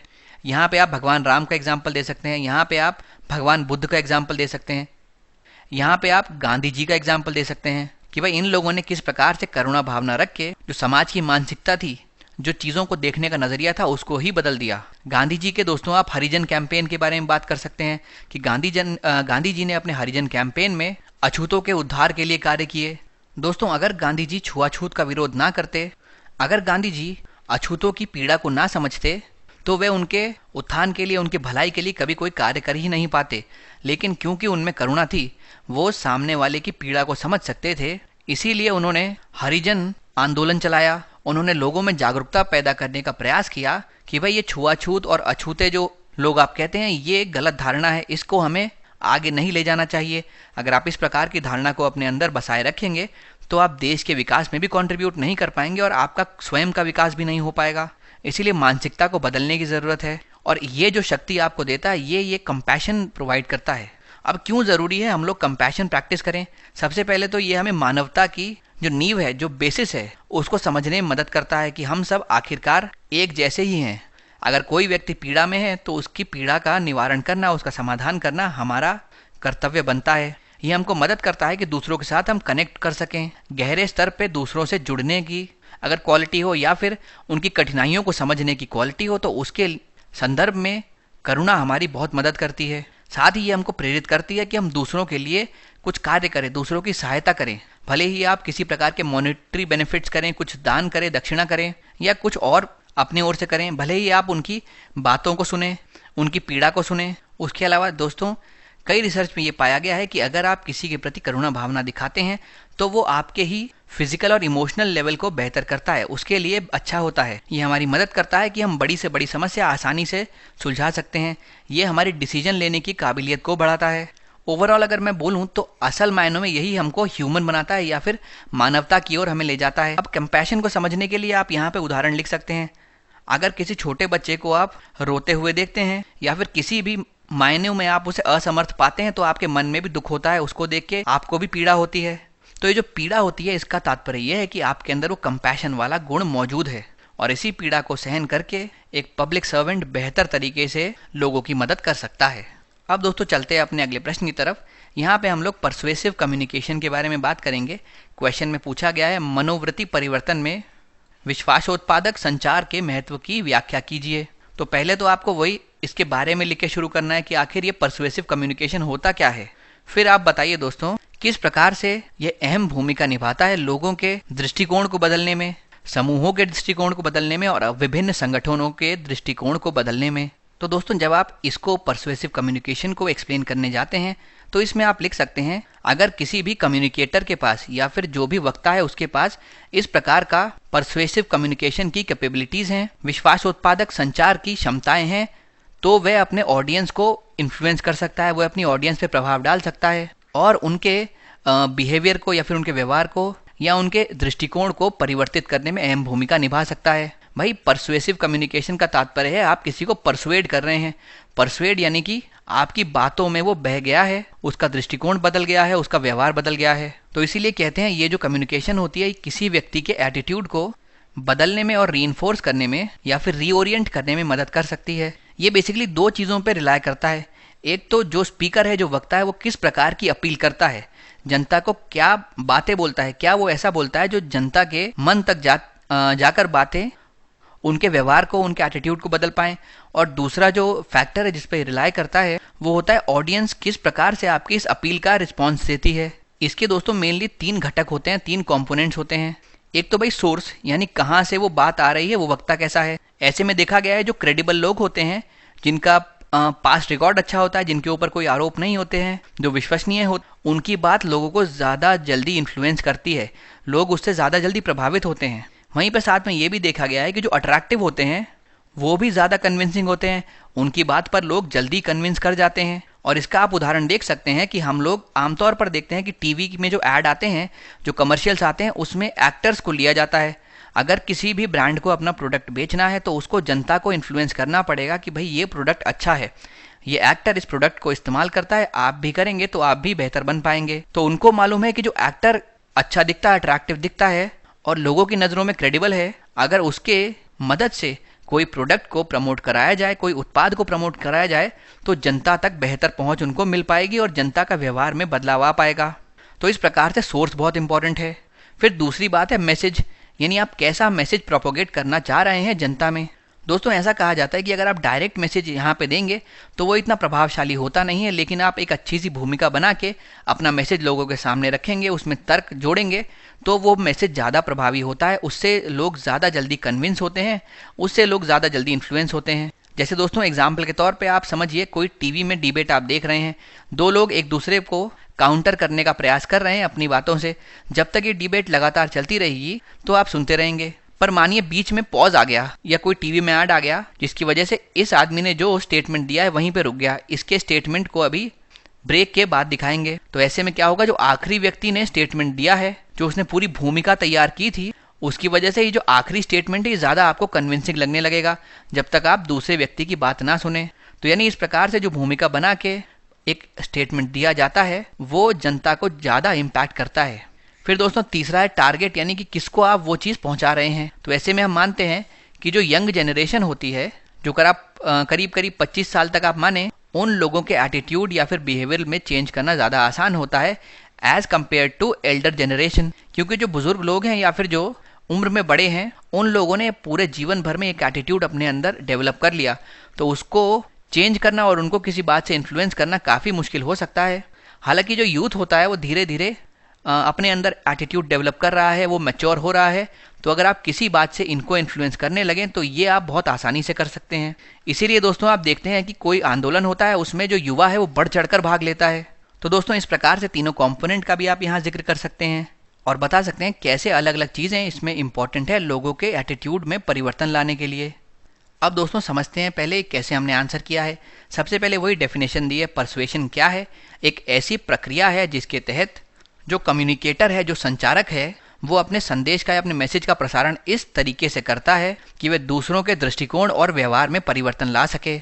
यानी ये जो परसुएशन है, ये जो अनुनय है या फिर ये जो मनोवृत्ति है, ये दोस्तों यहाँ पे मनोवृत्ति आएगा, आप ये चेंज कर लीजिएगा। ये जो मनोवृत्ति है ये एक व्यक्ति के दृष्टिकोण, उसके विश्वास को, उसके व्यवहार को परिवर्तित करने या फिर किसी एक दिशा में मजबूत करने की एक प्रक्रिया है। अब जो रिस्पॉन्स होता है इन मैसेजेस का, ये दो तरीके से आ सकता है। एक तो इंटेलिजेंट, जिसमें आप सोच समझ के फिर बात करते हैं कि हाँ ये सही बोल रहा है या गलत बोल रहा है। मान लीजिए कोई आपको धार्मिक परिवर्तन के प्रति मैसेज दे रहा है, आपको परसुएड करने की कोशिश कर रहा है कि आप अपने धर्म परिवर्तन कर लें और उसके धर्म के अनुयायी बन जाएं या उसके धर्म में जुड़ जाएं। तो यहाँ पे आदमी सब चीज़ें सोचेगा, सोच विचारने के बाद वो फाइनल अपना डिसीजन लेगा। वो सोचेगा क्या ये ज़बरदस्ती तो मुझे धर्म परिवर्तन करने के लिए परसुएड नहीं कर रहा, क्या इसमें मेरा कोई भला है, क्या इसमें मेरा क्या नुकसान है। ये सब बातें सोचते हुए फिर ये फाइनल डिसीजन लेगा। एक होता है बिना सोचे समझे डिसीजन लेना। भाई अगले बंदे ने कुछ कहा, आप उसकी तुरंत बातों में इन्फ्लुएंस हो गए और आपने वो कार्य कर दिया। जब ऐसे कोई प्रक्रिया में व्यक्ति इन्वॉल्व होते हैं, जब बिना सोचे समझे वो डिसीजन लेता है, तो कोई अगला व्यक्ति आपके पूरे दिमाग से खेलने लगता है। भाई वो फिर जो करवाना चाहेगा वो आपसे वो करवा लेगा। जो परसुएशन है दोस्तों वो डिपेंड करता है किस तरीके की तो स्पीकर ने अपील की है लोगों से और उसका किस प्रकार से रिस्पॉन्स किया है ऑडियंस ने। फिर इसमें तीन मेन कंपोनेंट्स है, तीन कारक हैं। सबसे पहले सोर्स, मैंने बताया। सोर्स जो है वो मेनली जो क्रेडिबल लोग होते हैं वो ज़्यादा कन्विंसिंग होते हैं, वो ट्रस्टवर्दी होते हैं, विश्वसनीय होते हैं, तो उनकी बात से लोग जल्दी कन्विंस हो जाते हैं। साथ में जो अट्रैक्टिव होते हैं उनकी बात भी ज़्यादा कन्विंसिंग लगती है।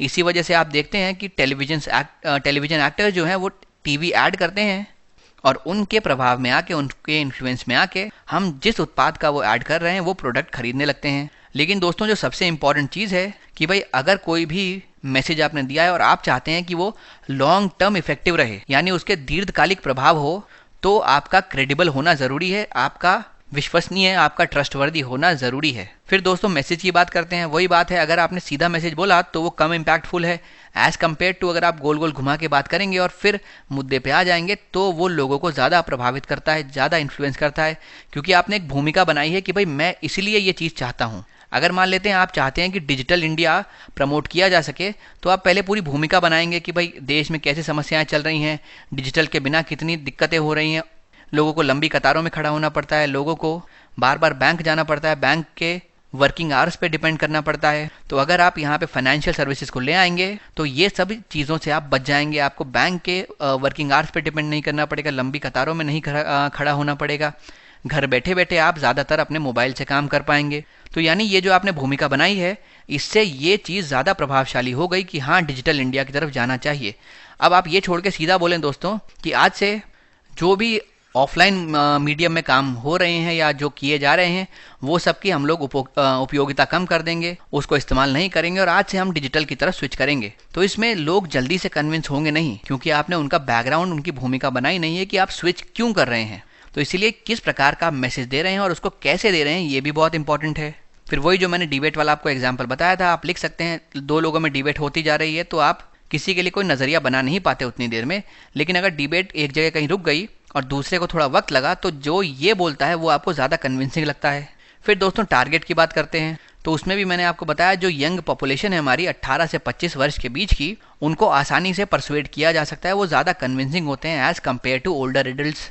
तो इसमें आप एग्जाम्पल के तौर पे दे सकते हैं कि आजकल जो भी आंदोलन चल रहे हैं उसमें युवा बढ़ चढ़ कर भाग लेते हैं। उसके अलावा जिन लोगों की इंटेलिजेंस थोड़ी कम होती है वो ईजीली परसुएड हो जाते हैं, वो किसी के इन्फ्लुएंसिव भाषण के चलते जो वह व्यक्ति उनसे करवाना चाहता है वो कर बैठते हैं।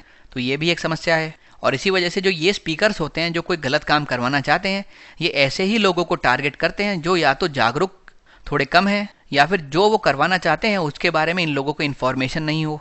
अब दोस्तों हम देखते हैं कि पब्लिक लाइफ में इसके क्या फंक्शंस हैं। सबसे पहले अगर हम कोई पॉलिसीज इंप्लीमेंट करना चाहें, जैसे कि स्वच्छ भारत अभियान, जैसे कि उज्ज्वला कैंपेन आपको करनी है, तो ऐसी परिस्थिति में अगर हम लोगों को परसुएड करेंगे तो बेहतर रहेगा, इसके बजाय कि किसी के ऊपर कोई ज़बरदस्ती थोपना। आप समझाइए कि ये इसीलिए करना ज़रूरी है क्योंकि अगर स्वच्छता नहीं रहेगी तो अलग अलग तरीके की बीमारियां फैलेंगी, आपके ही बच्चे बीमार होंगे, वो आगे स्कूल नहीं जा पाएंगे बेहतर तरीके से, वो एजुकेशन सही से नहीं कर पाएंगे, उनकी स्किल्स सही नहीं होगी तो आगे जाके उनको जॉब में भी दिक्कत आएगी। इस प्रकार से आप पूरी भूमिका बनाइए, आप उसको समझाइए, और समझाने से ज़्यादा शायद यहाँ पे फ़र्क पड़ सकता है एज़ कम्पेयर टू कोई सख्त कदम उठाने के।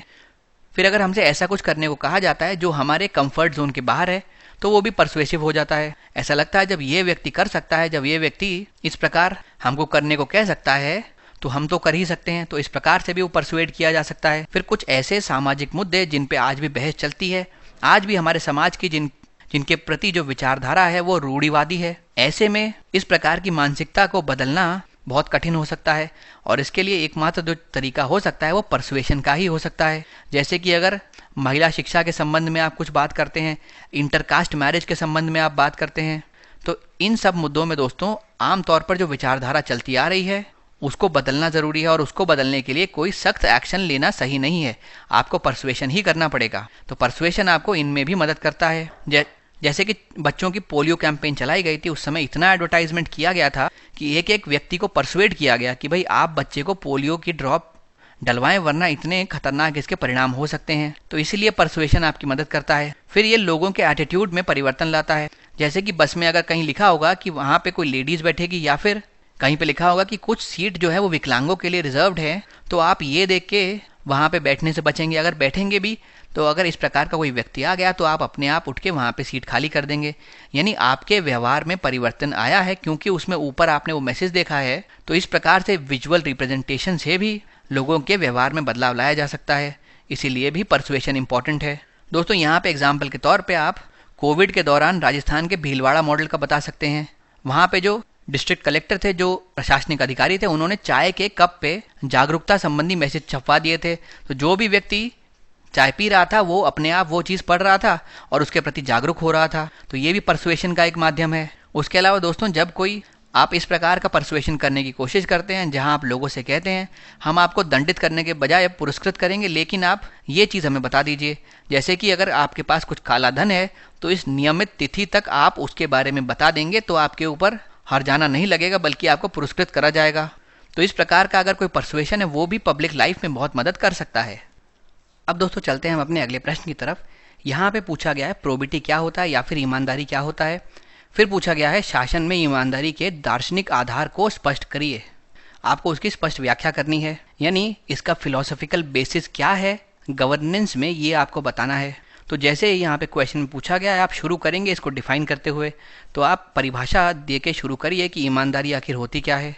फिर दोस्तों एक ब्रीफ में आप ये चीज़ बता सकते हैं कि गुड गवर्नेंस के लिए इसकी क्या ज़रूरत है, यानी सुशासन के लिए इसकी क्या आवश्यकता है। फिर जैसा कि दूसरे भाग में पूछा गया है, इसका क्या फिलोसॉफिकल बेसिस है गवर्नेंस में, वो आपको यहाँ पे लिखना पड़ेगा। साथ ही कुछ एक यहाँ पे उपाय बता दीजिए किस प्रकार से प्रोबिटी इंश्योर की जा सकती है गवर्नेंस में, या फिर कैसे शासन में ईमानदारी सुनिश्चित करी जा सकती है। इसके उपाय आपको यहाँ पे लिखने होंगे। अब दोस्तों अगर हम शुरू करें ये बताते हुए कि प्रॉपर्टी क्या होती है, तो आप लिख सकते हैं किसी भी व्यक्ति का जो डिवोशन होता है अपने एथिकल प्रिंसिपल्स की तरफ और अपने मॉरल प्रिंसिपल्स की तरफ, वो सब हम इंक्लूड करते हैं प्रॉपर्टी में। यानी कि जो आपका समर्पण है आपके नैतिक सिद्धांतों की तरफ, वो उसको आप ईमानदारी कहेंगे। इसके अंतर्गत आप हमेशा सही काम करने पर फोकस करेंगे, आप किसी का गलत करने की तरफ इंक्लाइन नहीं होंगे, और यह शासन में आपकी सत्यनिष्ठा को बरकरार रखने में आपकी मदद कर सकता है, यानी आपकी इंटेग्रिटी को मेंटेन कर सकता है। तो दोस्तों इस प्रकार आप एक इंट्रोडक्शन देते हुए अपना उत्तर शुरू कर सकते हैं। फिर आप ये बताइए कि इसको ज़रूरत या फिर हमको क्या ज़रूरत होती है गुड गवर्नेंस में प्रोबिटी की। तो यहाँ आप लिख सकते हैं ये लोगों का हित करने में हमें सक्षम बनाता है। उसके अलावा एक सिविल सर्वेंट को ये मदद करता है बेहतर तरीके से नीति को कार्यान्वित करने में या उसके बेहतर कार्यान्वयन में। उसके अलावा अगर कोई व्यक्ति ईमानदार है तो सभी ग्रुप्स जो हैं उनकी डिमांड्स को सेटिस्फाई कर पाएगा। हाँ, वो ग्रुप की डिमांड्स जेन्युइन होनी चाहिए, क्योंकि ईमानदार व्यक्ति कभी गलत रास्ता नहीं अपनाएगा, वो सही रास्ते पर जाके जो भी असली में ज़रूरतमंद है, जिनकी जेन्युइन डिमांड्स है, उनकी डिमांड्स को फुलफिल कर पाएगा। ये एक सिविल सर्वेंट को हेल्प करेगा भ्रष्टाचार से दूर रहने में, वो करप्ट प्रैक्टिसेस में इन्वॉल्व नहीं होगा। उसके अलावा ये फ्रॉड को रोक सकता है, ये क्राइम्स को रोक सकता है, क्योंकि कोई व्यक्ति अगर ईमानदार है तो फ्रॉड करने की नहीं सोचेगा, किसी प्रकार के आपराधिक गतिविधि में इन्वॉल्व होने की नहीं सोचेगा, वो सत्य के मार्ग पर ही चलेगा।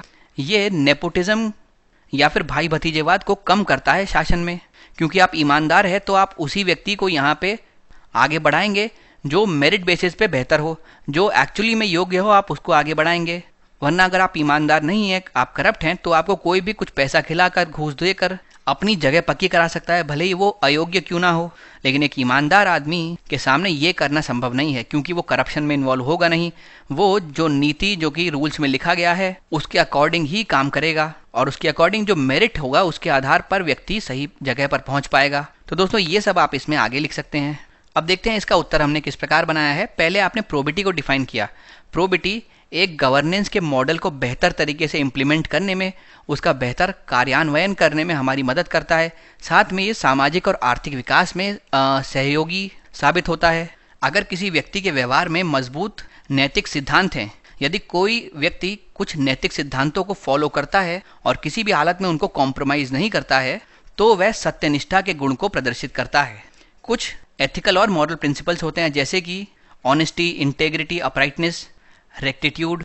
तो दोस्तों यहाँ पे आप देखेंगे सत्यनिष्ठा, ईमानदारी, सीधापन, सच्चाई की राह पे चलना, ये जो गुण होते हैं इनको मजबूत करने में ईमानदारी या प्रोबिटी एक अपना अहम योगदान देती है।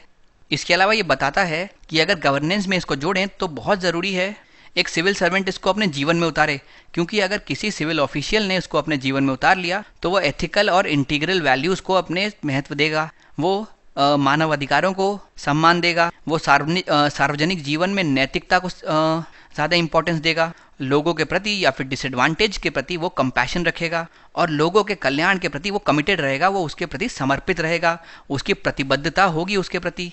तो इस रूप में किसी न किसी तरीके से पब्लिक ऑफिशियल को ये ईमानदारी का जो गुण है बहुत हेल्प करता है। फिर दोस्तों एक सेपरेटली हम ये बताते हैं किस प्रकार से शासन में ईमानदारी हेल्प करेगी और क्या उसके दार्शनिक आधार हैं यहाँ पे। सबसे पहले तो जवाबदेही, खुलेपन या फिर ट्रांसपेरेंसी या फिर पारदर्शिता को सुनिश्चित करना इसका एक अहम घटक है, और उसी की वजह से ये सुशासन को प्रोत्साहित करती है।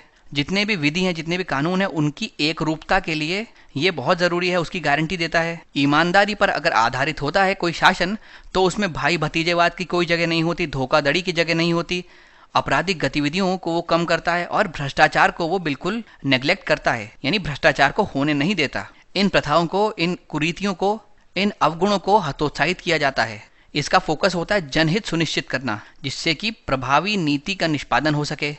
यह समाज के सभी वर्गों की आवश्यकताओं को पूरा करने का कार्य करता है। अब दोस्तों यहाँ पे अगर आपको उदाहरण देना हो तो आप अशोक खेमका जी का उदाहरण दे सकते हैं। उन्होंने इलीगल लैंड डील को रोकने में बहुत ज़बरदस्त एक एग्जाम्पल हमारे सामने सेट किया है। वो ये दिखाते हैं कि प्रोबिटी इन गवर्नेंस कितनी हेल्पफुल हो सकती है, उससे कितने लोगों का कल्याण हो सकता है। फिर दोस्तों हम बात करते हैं किस प्रकार से या क्या ऐसे उपाय करने चाहिए जिससे कि ईमानदारी या प्रोबिटी को सुनिश्चित किया जा सके शासन में। तो इसके लिए सबसे पहले ये ज़रूरी है कि सूचना का प्रसार बेहतर तरीके से हो पाए, क्योंकि दोस्तों जो इन्फॉर्मेशन है, जो सूचना है, वो जनरल पब्लिक को ज़्यादा सशक्त बनाती है। वो इनको ये पावर देती है कि ये सरकार की डीलिंग्स, उसकी कार्रवाई में देख सकें और उस पर सवाल उठा सकें। इसीलिए सूचना के प्रसार को बेहतर बनाना आवश्यक है। अगर आपको ईमानदारी चाहिए शासन में तो इस प्रकार के आपको स्टेप्स लेने की आवश्यकता है। उसके अलावा जो हमारे कोड ऑफ एथिक्स हैं या फिर कोड ऑफ कंडक्ट है गवर्नमेंट ऑफिशियल्स के, उसको मॉनिटर करने के लिए हमको कुछ यूनिट्स एस्टैब्लिश करनी चाहिए। इन संहिताओं का उल्लंघन करने के लिए या उल्लंघन की निगरानी करने के लिए हमको इकाई स्थापित करनी चाहिए, जिससे कि अगर कोई भी ऑफिसर इसके खिलाफ कदम उठाता है या फिर आचार संहिता को भंग करता है तो यहाँ पे उसके ऊपर कार्रवाई की जा सकती है। फिर एक इंडिपेंडेंट एंटी करप्शन एजेंसी को एस्टैब्लिश करना ज़रूरी है, जिससे कि लोगों में भय बना रहे कि अगर हम लोग करप्शन में इन्वॉल्व होंगे तो ये जो इंडिपेंडेंट एजेंसी है ये हमारे ऊपर कार्रवाई चलाएगी। उसके अलावा जो सरकारी ऑफिशियल्स हैं उनको अपने एसेट्स और लायबिलिटीज़ का एक ऑडिट करवाना चाहिए और उसकी रिपोर्ट सरकार को जमा करनी चाहिए। यानी सरकारी कर्मियों को अपनी संपत्ति और देनदारियों का ऑडिट करवाने के बाद एक रिपोर्ट तैयार करनी चाहिए। सरकार के पास शक्ति होनी चाहिए कि वो उस रिपोर्ट के अंदर झांक के देख सके कि आखिर कहाँ पे घपला किया गया है, या अगर इनकी सैलरी इतनी नहीं है तो इनकी संपत्ति इतनी ज़्यादा कैसे है। इसका मतलब कहीं ना कहीं करप्शन तो किया गया होगा। फिर सिटीजन एडवाइजरी बोर्ड एस्टैब्लिश किए जाने चाहिए जो लोगों की समस्याओं को सुन सके, उनकी समस्याओं का समाधान कर सके और उनकी समस्याओं को सरकार तक कनेक्ट कर सकें, जिससे कि जो भी नीति सरकार बनाए वो बेहतर तरीके से पॉपुलेशन की तरफ टारगेटेड हो। सोशल ऑडिट की यहाँ पे बहुत ज़रूरत है सभी गवर्नमेंट प्रोग्राम्स को। इसके लिए दोस्तों आइडियल एग्जाम्पल के तौर पे आप मेघालय का एग्जाम्पल लिख सकते हैं। मेघालय ने सरकारी पहलों के सामाजिक अंकेक्षण को अनिवार्य करने का एक कानून बनाया है और ये बहुत ज़रूरी है। अगर आप इस प्रकार की चीज़ें करेंगे तो जो प्रोग्राम्स होते हैं गवर्नमेंट के और उसके साथ जुड़ा हुआ जो करप्शन होता है वो समाप्त हो जाएगा। काफ़ी हद तक जो ये प्रोग्राम है उसकी दक्षता में भी इम्प्रूवमेंट आएगा और ये लोगों को बेहतर तरीके से टारगेट कर पाएगा। जो भी इसके लाभार्थी हैं वो इससे अच्छे से लाभान्वित हो पाएंगे।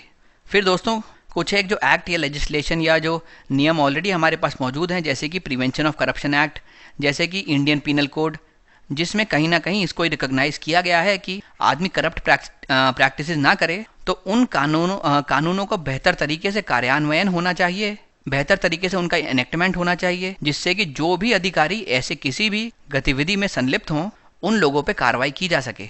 फिर चलते हैं दोस्तों अपने अगले प्रश्न पे। यहाँ पे पूछा गया है कौन से 5 प्रिंसिपल है कोड ऑफ कंडक्ट के जिनको आप प्रायोरिटी देंगे और वो क्यों।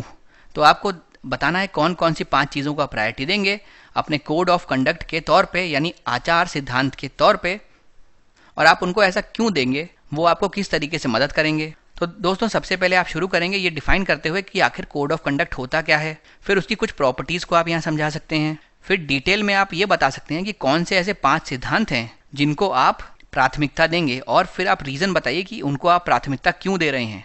अगर दोस्तों हम लोग कोड ऑफ कंडक्ट की बात करें तो क्या है, ये एक सेट ऑफ रूल्स है। इसमें रूल्स लिखे हुए हैं, एक लिस्ट है जिसका हमको पालन करना चाहिए। ये गाइड करते हैं, ये मार्गदर्शन करते हैं किसी व्यक्ति के व्यवहार को और उसके द्वारा लिए गए निर्णय को या फिर डिसीजंस को। अब आप इसको बेहतर समझने के लिए यहाँ पे एग्जाम्पल दे सकते हैं कि भाई जो हमारा चुनाव आयोग है या जो इलेक्शन कमीशन ऑफ इंडिया है वो भी इस प्रकार के कोड ऑफ कंडक्ट जारी करता है, जिसके अंदर ये बात स्पष्ट रूप से लिखी होती है कि पार्टियों को और उनके द्वारा चुने गए कैंडिडेट्स को जो इलेक्शन में खड़े होने वाले हैं, ये कोड ऑफ एथिक्स है, कोड ऑफ कंडक्ट है, इनको फॉलो करना होगा। अगर आपने इनका उल्लंघन किया तो इलेक्शन कमीशन ऑफ इंडिया आपका नामांकन प्रभावित कर सकता है या वो आपके ऊपर कार्रवाई चला सकता है। अब जैसे ये जो कोड ऑफ कंडक्ट है दोस्तों, इसमें कई सारी बातें लिखी होती हैं। होता है कि आप इलेक्शन के दौरान कितना खर्च कर सकते हैं, इसमें होता है कि आप किस किस समय अपनी कैंपेन, अपनी रैली चला सकते हैं। इसके अलावा इलेक्शंस के समय पे आपको क्या क्या फॉलो करना चाहिए। तो ये कोड ऑफ कंडक्ट होता है। बेसिकली एक सेट ऑफ रूल्स है, गाइडलाइंस हैं जिनका हमें पालन करना चाहिए, जो हमारा मार्गदर्शन करते हैं कि हम किस प्रकार से व्यवहार करें किसी भी परिस्थिति में, या हम कैसा निर्णय लें अगर कोई परिस्थिति या कोई विकट समस्या हमारे सामने आ जाए। फिर दोस्तों जो 5 सिद्धांतों के बारे में यहाँ पे लिखा है, इनके बारे में आप लिख सकते हैं। सबसे पहले आप अकाउंटेबिलिटी लिख सकते हैं। बोलिए जवाबदेही ज़रूरी है मेरे लिए, क्योंकि इससे क्या होगा, जो भी मेरे कार्य होंगे, जो मेरे कृत्य होंगे, मुझे उनके प्रति जवाबदेह होना पड़ेगा। तो मैं कोशिश करूंगा कि मैं सही काम करूं, मैं किसी भी गलत गतिविधि में सम्मिलित ना हूं। फिर दोस्तों आप इंटेग्रिटी लिख सकते हैं, यानी कि सत्यनिष्ठा लिख सकते हैं। इसमें दोस्तों आप लिख सकते हैं कि अगर मैं विचारों और कार्यों में ईमानदार रहूंगा तो मैं बेहतर तरीके से अपने कर्तव्यों का निर्वहन कर पाऊंगा। और ये जो मुझे ये करने में जो सक्षम बनाएगा वो है सत्यनिष्ठा या फिर इंटेग्रिटी। फिर दोस्तों एक आप यहाँ पे लिख सकते हैं प्रोबिटी, कि मैं प्रोबिटी में भरोसा करता हूँ। कोई भी अगर मैं कार्य करूं तो ईमानदार मुझे रहना चाहिए, क्योंकि अगर मैं ईमानदार नहीं रहूंगा तो मैं एक तरीके से पक्षपात करने लगूंगा। और पक्षपात जरूरी है कि मैं अवॉइड करूं, क्योंकि अगर वो मैं करने लग गया तो ये बात तो तय है कि अगर मेरे पास 2 पार्टियां हैं तो उनमें से एक ना एक का तो मैं अहित करूंगा। तो इसीलिए ईमानदार रहना अपनी जीवन में, अपने नौकरी में बहुत ज़रूरी है। फिर यहाँ पे दोस्तों आप कुछ एग्जाम्पल दे सकते हैं। फिर एक दोस्तों आप लिख सकते हैं इम्पार्शियलिटी। इम्पार्शियलिटी में आप लिखेंगे कि आप कोई भी पक्षपात भरा रवैया नहीं अपनाएंगे, आप मेरिट्स के अकॉर्डिंग ही अपने कार्य को दिशा देंगे। जो योग्य व्यक्ति होगा उसी को आगे बढ़ाने पे आप फोकस रखेंगे। फिर दोस्तों 5वां आप यहाँ पे लिख सकते हैं नॉन पार्टिशनशिप। माफ़ कीजिएगा, नॉन पार्टीशनशिप। ये बेसिकली एक हमको शक्ति देती है, ये हमको सक्षम बनाती है कि हम अपने कर्तव्यों का निर्वहन कर सकें बिना किसी डर के, विदाउट किसी फियर के आप अपनी ड्यूटीज़ परफॉर्म कर सकें। इसका तात्पर्य होता है कि किसी भी पॉलिटिकल आइडियोलॉजी, किसी भी धार्मिक आइडियोलॉजी या किसी भी एक आइडियोलॉजी की तरफ आपका झुकाव नहीं है, क्योंकि अगर आपका किसी की तरफ झुकाव होगा तो उसके अगर अगेंस्ट आपको कोई फैसला लेना पड़े तो आप वो ले नहीं पाएंगे। अब दोस्तों हम देखते हैं हमने इसका उत्तर किस प्रकार से बनाया है। सबसे पहले कोड ऑफ कंडक्ट को डिफाइन करा। क्या होता है ये व्यवहार के मानकों या फिर प्रथाओं का एक समूह है, एक सेट है, जो किसी संगठन या किसी व्यक्ति के निर्णयों को, प्रतिक्रियाओं को, माफ कीजिएगा, प्रक्रियाओं को और प्रणालियों को अफेक्ट करता है, उनका मार्गदर्शन करता है, जिससे उससे संबंधित जो भी हितधारक हैं उनका कल्याण किया जा सके, उनका लाभ हो सके। वही उदाहरण के तौर पे आप इलेक्शन कमीशन ऑफ इंडिया की बात कर सकते हैं, किस प्रकार से वो मॉडल कोड ऑफ कंडक्ट जारी करता है।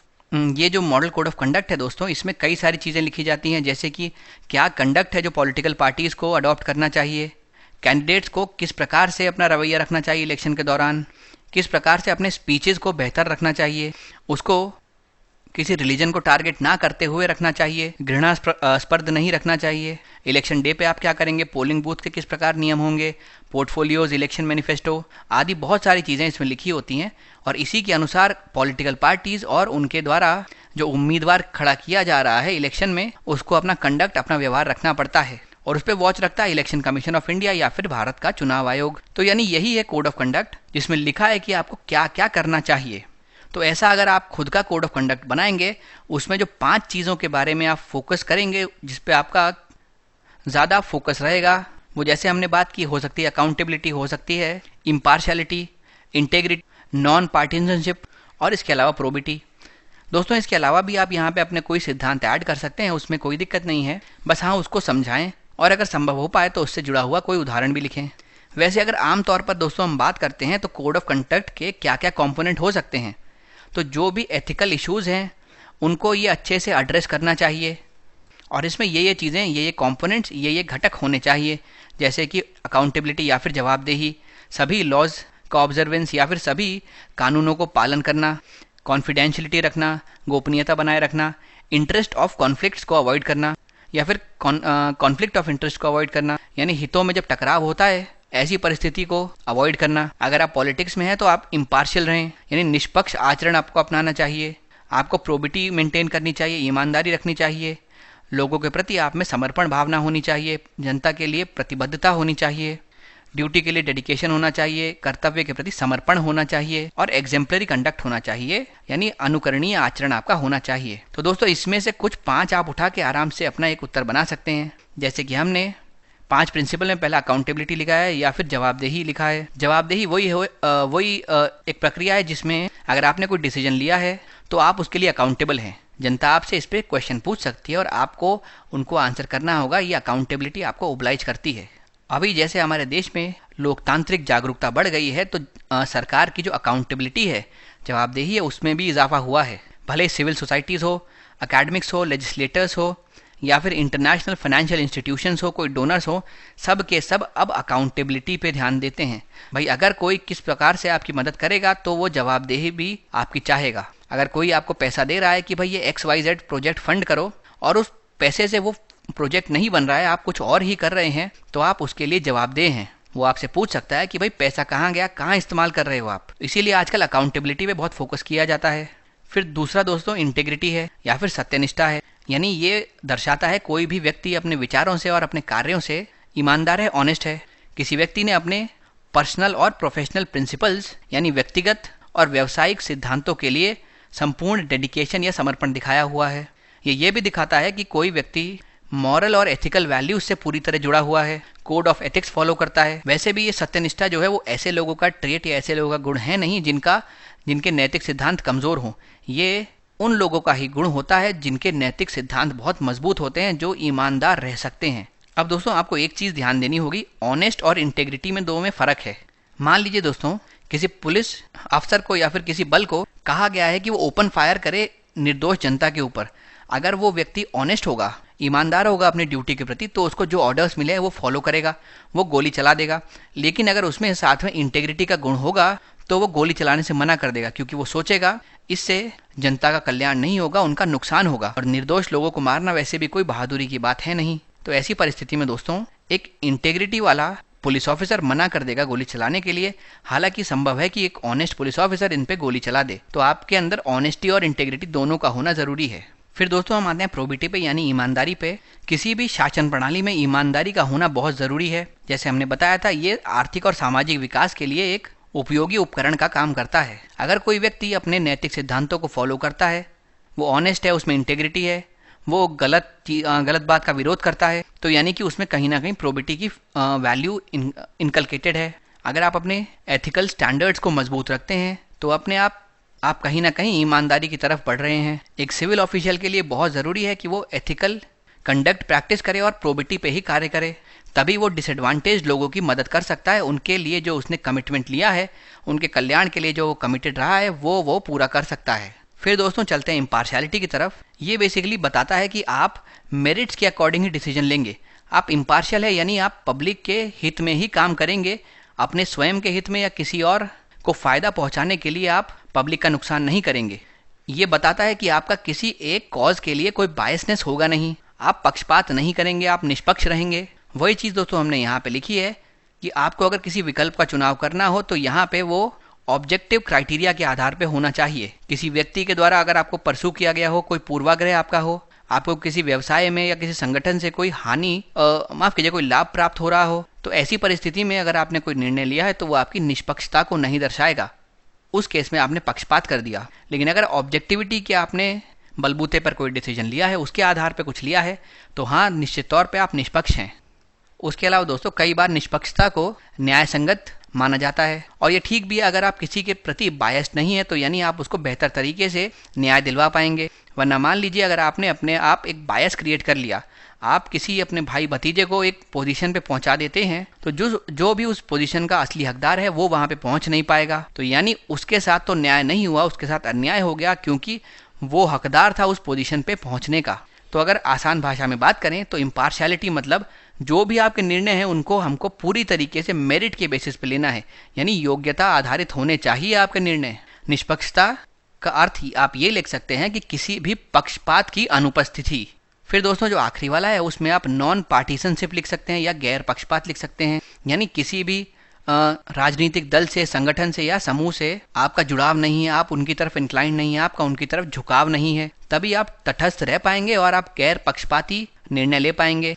यानी आप किसी भी राजनीतिक दल से नहीं जुड़े हैं, भले ही कोई व्यक्ति हो या कोई और सिद्धांत हो, आप उस पार्टी का, उस सिद्धांत का, उस विचारधारा का पक्ष ना लेके तर्क संगत तरीके से आप निर्णय लेते हैं, तो आप गैर पक्षपाती हैं। उसके अलावा अगर हम इसको आगे जोड़ें तो इसको हम कह सकते हैं बिना किसी भय के या पक्षपात के अपने कर्तव्यों का निर्वहन करने की जो क्षमता होती है वो गैर पक्षपात रवैये के तौर पे हम डिफाइन करते हैं, उसके तौर पे परिभाषित करते हैं। अपनी आधिकारिक जिम्मेदारी निभाते हुए आपको गैर राजनीतिक आचरण बनाए रखना होता है। अगर कोई मैनेजर है, कोई लीडर है, तो उसको अपनी वैल्यू से ही डिटरमाइन किया जा सकता है, या फिर वो किस प्रकार का संविधान फॉलो करता है उसके आधार पर डिटरमाइन किया जा सकता है। कोई पॉलिटिकल आइडियोलॉजी से उसका जुड़ाव नहीं देखा जाए, तभी हम मानेंगे कि वो गैर पक्षपाती तरीके से कार्य कर रहा है। तो दोस्तों अपने इस वीडियो में यहीं तक कि हम क्वेश्चंस का डिस्कशन रखेंगे। आने वाले वीडियो में इसके आगे के क्वेश्चंस हम आपके साथ डिस्कस करेंगे। पूरे लेक्चर में आप मेरे साथ बने रहे, इसके लिए मैं आपका धन्यवाद करता हूँ।